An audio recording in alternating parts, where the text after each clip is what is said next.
2. Hello everybody, Scotto here. Coming to you live from Customikes Man Cave here in Southern California. California.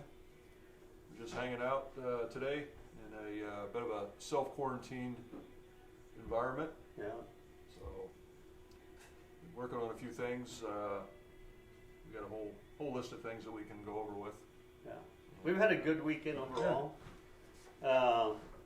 You know, this self-quarantine thing is can be a good thing or a bad thing, and especially with the hysteria and stuff going on. We thought we were going to smart the other day, go get some basic food supplies, and we figured we get up at 3:30, go down to Winco, and there was a line. It's got to be an eighth of a mile long or whatever. It's just crazy, you know. They're metering people in with a security guard. It was just unbelievable. But then again, we don't have it anywhere near as bad as some of our, well, actually I was going to say EU and beyond, but it's really worldwide now. But, you know, we have friends in Italy and France and Germany and England and Sweden and Australia and beyond. And it's crazy everywhere. But, you know, we talked about it, and it's like we decided to hunker down a little bit, just prepare our basics and just kind of sit it out. And what better way to do it than diving into our own projects and moving ourselves a little bit forward and our families forward, etc. And we wish everybody to be the healthiest that they can possibly be for this whole crazy thing and beyond. And we don't wish this on anybody. And, you know, but we got to make the best out of it with what we have, which is kind of what we always do. So, you know, I hope you guys are having a great time. We've done a ton of different projects, and Scotto's been working on the Chevy. I've been working on the Volvo. We've been working on John's been here working on the 40 Pontiac. He's also got its 67 VW project we haven't talked about, which is his personal little happy project. We'll talk more about that later. We worked on John's Packard taillights, the cathedral style taillights. That's going to go in his 55 Buick, which has kind of been fun to tinker with for a little bit. And Volvo runs, and it runs pretty good. And I can't start it out this time because we got one little sensor I didn't get. I keep getting a 42 and a 43 code on the fuel injection, and we've probably changed most everything already, and I think it might be one of these, so we'll take them out. The motor is an 89, and it's got 125,000 miles on it. I've been flogging it. I flogged it for 5 years before we pulled it out, and then it's been sitting for almost a decade, so, you know, and a few new pieces ain't going to hurt to be ready with it. So we'll show you some of it in a bit, but I figure we'll start with Scotto and his Chevy, and you know, we just small projects, small wins. A lot of stuff, you know, like we talked about before, is basics, and I think the last time we updated, we talked about the left side. We were doing Passenger side. Yeah. Passenger side. We were lining the doors, and you know, that was stressful to some degree. You know, the hinges didn't want to get loose, and we had to beat the living daylight out of them. And obviously, it was the same on this side, and you know, but now he got a little bit smoother with it, and once he got that door together, he's moved on to even the hood stuff now. And so, but I'll let him show you. Here, let me clip on the mic so you can hear a little better. And there we go, and then we'll let Scotto take the show. Alrighty, cool. All right, so basically last time we were here, we had pretty much assembled the left or the passenger side, the wing window and all the guts, everything was inside. You know, when I got this car, there was nothing here. You know, it was just a pile of parts, boxes, little cans of nuts and bolts, and so basically had to recreate, you know, the working mechanism, and not knowing really how to do that. You know, Mike's helped a lot with putting things back together, and a lot of trial and error. And also reference, we have some reference books that I went out and bought at Faxon Auto Literature. They got a lot of good information that I hadn't had. I got a shop manual, got a parts and accessories catalog, and even a body panel service books there. And that helps me getting parts, when I go down to the car and truck shop down in Orange.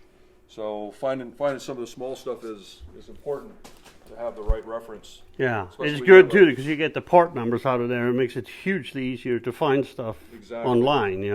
Exactly, and knowing where some of these pieces go. So sometimes there's, I had to order new rubber for the front of the hood where the hood lands onto the grill, and there was 2 sizes, and you can it was assembled with out of order. So it had a small one on one side and a big one in the middle, and then a small one in the middle and a big one on the outside. So it was didn't know exactly. You kind of thought maybe how it worked right, but going to the book and seeing the part, it told you where it belonged, and so that was a good reference there. But basically, we put all new rubber in, for the wing window, like we did on the other one. The wing is actually not in there yet, but we've got the rubber in there, got everything lined up, basically cut to where it needs to be. And the mechanism it all works. Created a new blank window, and it rolls up and down. So it's rough cut. It goes into the hole. The other side, when we were there the other day, we didn't show you that we had this rubber channel that was put up in there with the the rubber that we bought. We may have showed that. I don't know. We might have. I don't remember. But anyhow, the window will roll up with its frame that we built a couple weeks ago, and that should land up. The window will go into the channel and then land up onto the rubber and make a nice smooth seal once it's all fine-tuned. So, and then, like I say, lining panels, we had to shim some things out, had to move some things. These things weren't perfect, and so we created, working on the gaps, making everything square, fit in the hole. And again, there's a lot more to do, but just making all this stuff fit correct so that we can make sure that the whole top will land correctly and smooth and square. Yeah. And sometimes too, cars have been in an accident. They've been around for a few decades, or maybe half a century, and so some of the stuff you need to be less than easy with in order for it to go where it needs to go. And some of the points of a door, many people don't understand. We use pry bars and 2x4s and bodily force and big hammers and this section here was sticking out probably about half an inch. Yeah. And the trim that was coming here the whole distance of the trim was sticking out this far. The distance of the thickness of the trim was sticking out. So as you looked at it this way, you saw the blunt edge of that stainless. Yeah. And it was a real eyesore. Yeah, and if you don't take care of that, we got a lot of time into making that portion of the door fit. We even had to violate the fender, the hood a little bit to make it align with the door, and we've still got a little bit to do. There's a little bit of a doohickey right there. We're probably going to have to shrink up a little bit in order to make the lines correct, Yeah. But the biggest thing with all of this is that you start with aligning the door to the quarter and rocker, because those are the stationary or the welded on parts. And then the front sheet metal and stuff comes from that. And the hood lines from the cowl, you make it line up here, and then you do the fenders to the hood, so to say, unless the hood is totally wrong. But even such a simple thing as he went and got all new rubber for the edges and for the front, to make sure that all of it lines up correctly and have the right spaces and distances. In this case, we'll talk a little bit about that. Yeah, so this was really, really tight between the hood and the fender. So we got some shims, and I had to shim out the fender from the mount. Yeah, I'm coming forward. So you had to drop a shim in there because this hole, the fenders were pinching the hood. Yeah. and so we had to bring it out a little bit, the distance of a shim. We might put another one in here to enhance that a little bit more. It's still a little bit tight. But having these rubbers land on there without squishing them into oblivion is important. Yeah. That side over there was really, really, really bad. We did both sides, and it did relieve it some, but it still needs to come out some more. You got to manipulate the fender a little bit. Yeah, both fenders, and it's the same like we said earlier. Most likely, this have been banged up a little bit here and there over the last half a decade, and so there, when you do the final or even the initial rough alignment, you really, when we say rough alignment, that's 2x4s and sledgehammers and pry bars and yeah, we had to bend adjust this door here, because the bottom was sticking out really far. Yeah. When it was shut, so it wouldn't be smooth. It was sticking out, quarter inch or more. And yeah. Now it's pretty tight in there, but this latched up here real good, but the bottom was down. So with a 2x4, we kind of had to dance with it a little bit. Yeah, and I mean now it looks good, and it's obviously we don't have rubbers in it, but it is flush fitting with the fender or with the quarters, let's say, and that's really what you're looking for in the first rough alignment, so to say. So, but yeah, Scotto's doing a real good job, and he's really conscientious, and he's very detail oriented. Sometimes driving me crazy. I start on the rough side, and Scotto starts on the detail side, so we complement each other real well. He thinks of things that I don't think of, and I think of things that he doesn't think of, but it moves both of our projects forward. Very well, actually, and I like that about you. You compliment me in here. That's why I like having you in my man cave, so to say, doing these projects. This enhances my life. It's the same with John. When John's here working on his 40 and his little VW and stuff, love having you guys here because it makes it more fun. And so, we're lucky to be here. Yeah, and I've been working on the low Volvo, and it's not very sexy right now because it's just troubleshooting, and we've done injectors and sensors, and we've done fuel pressure regulators. I just did the idle air control. We're waiting for the throttle position switch. We hung all the original stuff up. Obviously, we've removed we removed the air pump and the power steering pump, so we had to figure out which direction everything should be spinning at, and then monkey around to get the water pump going. But she idles. I had her running for a couple of hours the other day and got some good fuel in it, and she's running cool, no issues at all. But it's really exciting. So I'm just trying to make sure everything is fresh and ready to go. Actually, I gotta be honest. The drive shaft is not welded yet.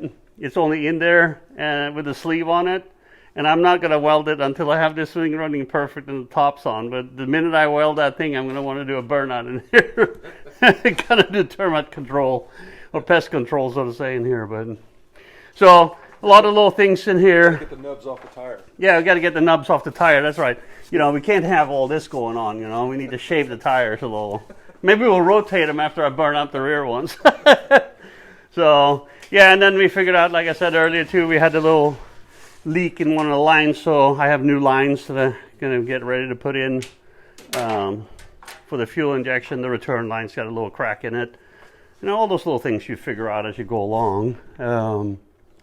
So, not much on the body, like I said earlier, we've been monkeying with a Packard taillight, and this one I've made the metal surround, and I made the housing that it lands and seats, and has a mount area, and we've got new sockets for the lights and stuff, so we can get them to light up most of the time.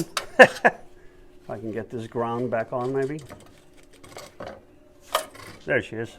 So anyway, and really, that's really, we started, he bought 2 taillights, just the standard taillights, the cathedral one, and we have more lenses and stuff. And then I just started with a little base, some lines.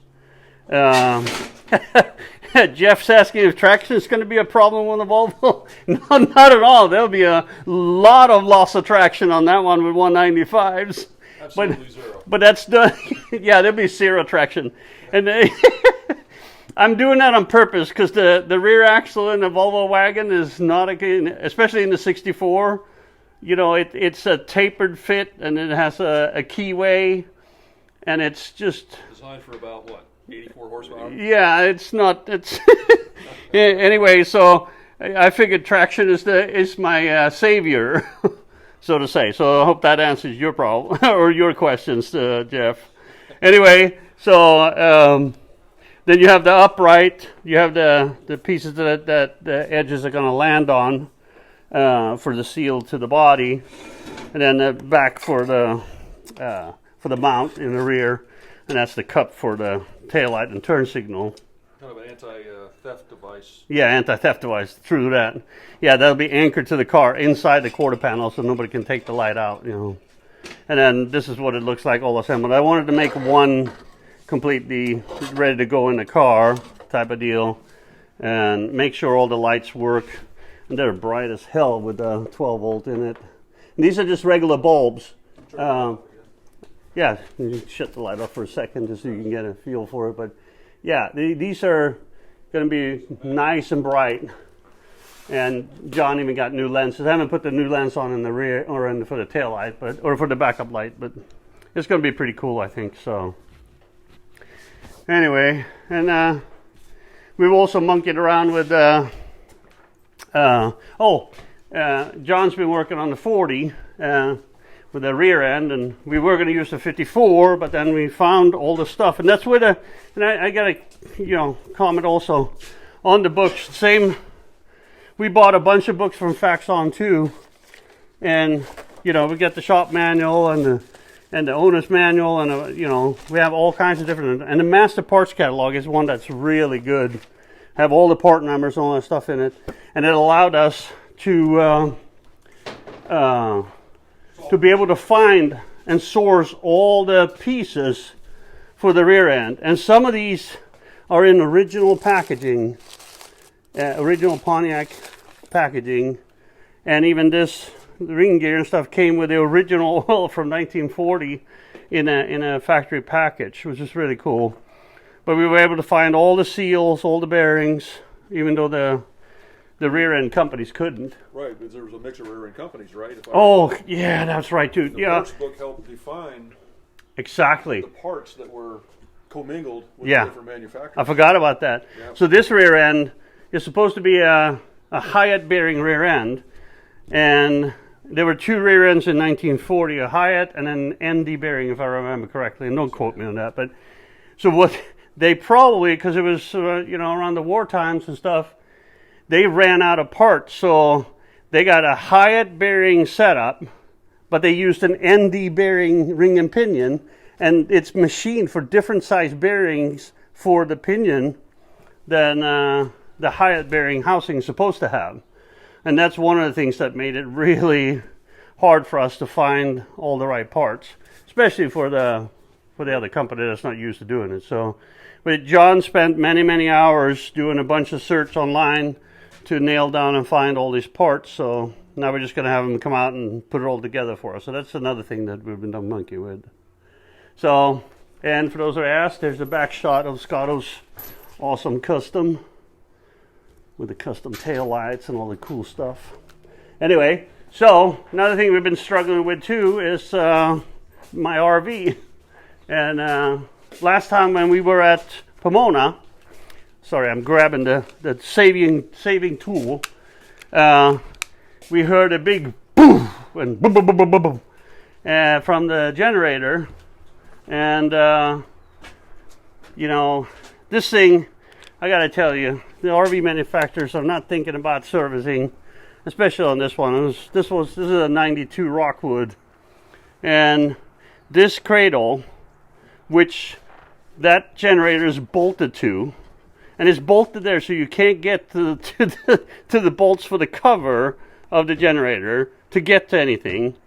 And then it's slid into this cradle over here where it's bolted in, and then every access and all that stuff in here and all the wires are only long enough to reach it. So you got to unhook everything and take this thing out of the cradle and out of the RV, out of the cradle, and then be able to take it apart to even look at anything. But as it turned out, this plug, which is what you get to, you can't get to it from inside the RV, from under the RV, between the frame rail. You can kind of get up and get to this puppy right here. And they had cross-threaded it, and they actually even, I think they lost the socket. Where'd it go? Yeah, it's right here. So the socket was actually laying right here. So somebody tried to do this and cross-threaded it, and I think that's probably why it only ran for 250 hours before we bought it, because he didn't dare to run it. But fortunately, with a relatively simple tool, like this guy right here, I went down to AutoZone. It was on the shelf. It's just a thread chaser for a 14mm spark plug, and a little bit of care. I ran it up to top dead center, and then blew all the stuff out of it. And then when you use this thing, if you actually put a bunch of grease on it, it'll catch the little shavings and stuff, or at least most of them. And then you can do it without contaminating the motor, so to say. And after about an hour of monkeying around and cleaning, and I finally was able to get that spark plug all the way in and cinched all the way down. So that was a huge save for us. So now it's just to clean up and figure out.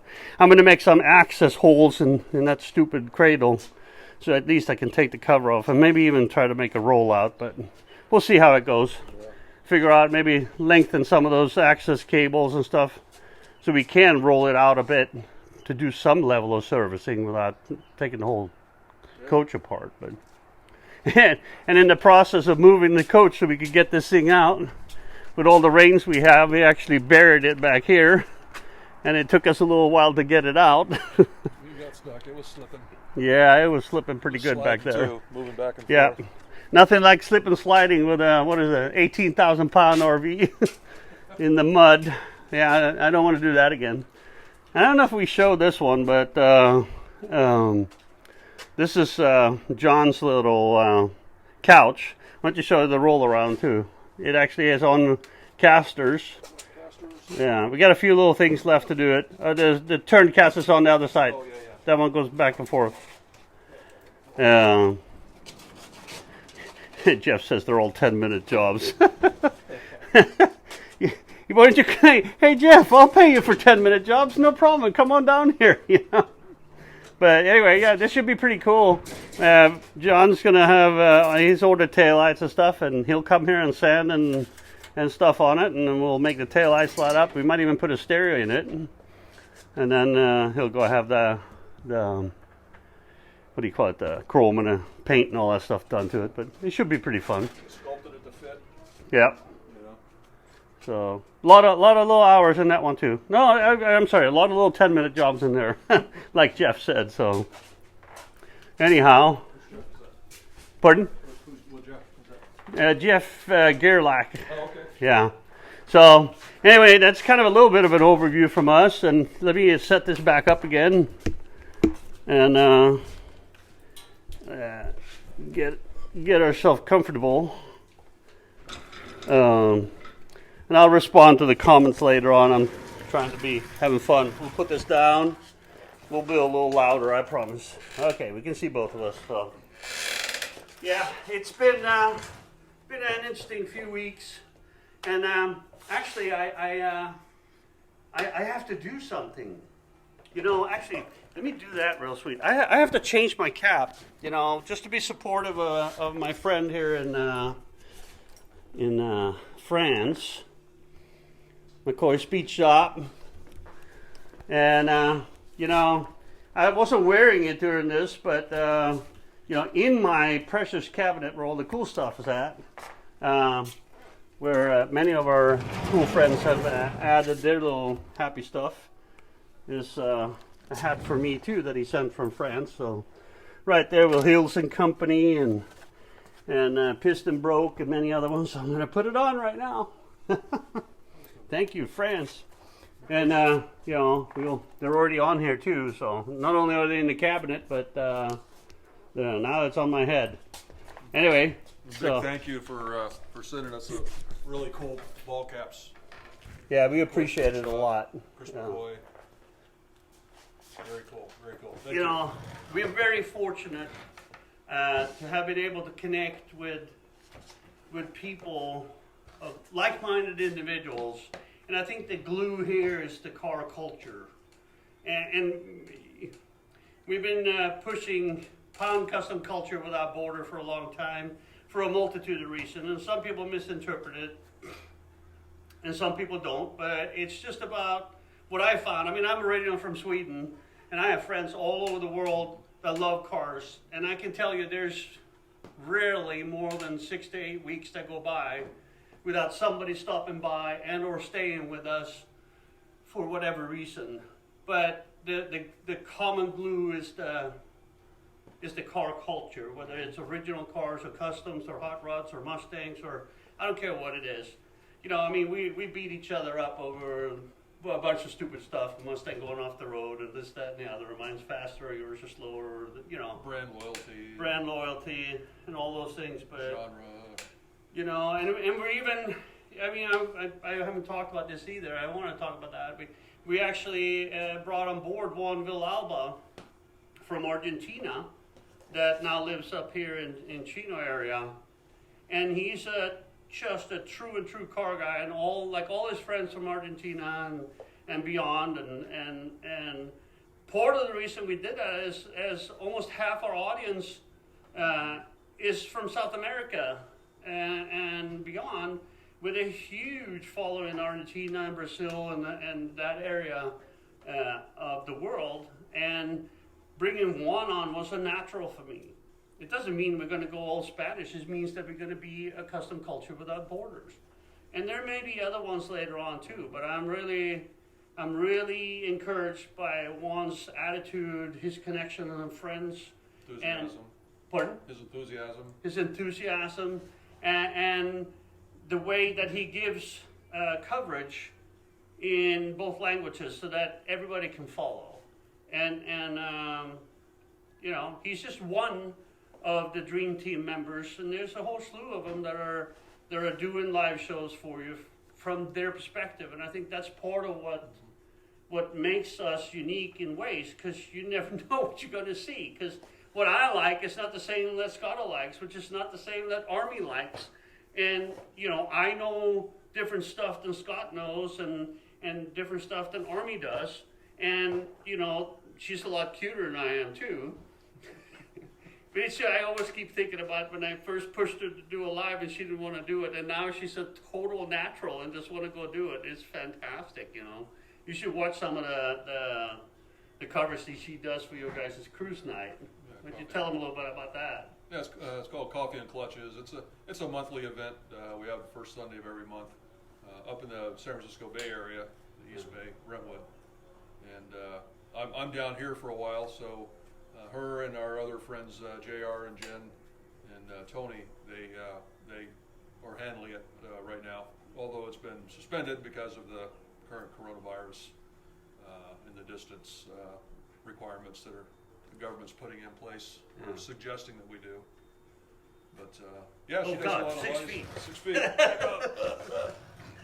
Sorry. But yeah, she does a lot of lives monthly from that, and just puts her little twist on it. And she don't know all the names of all the cars, you know, but she gets in there and she enjoys the walks culture. around, talks to people, asks them things. Yeah. You know, and I love the organic part of it. You know? Yeah, it is very organic. It's about having fun.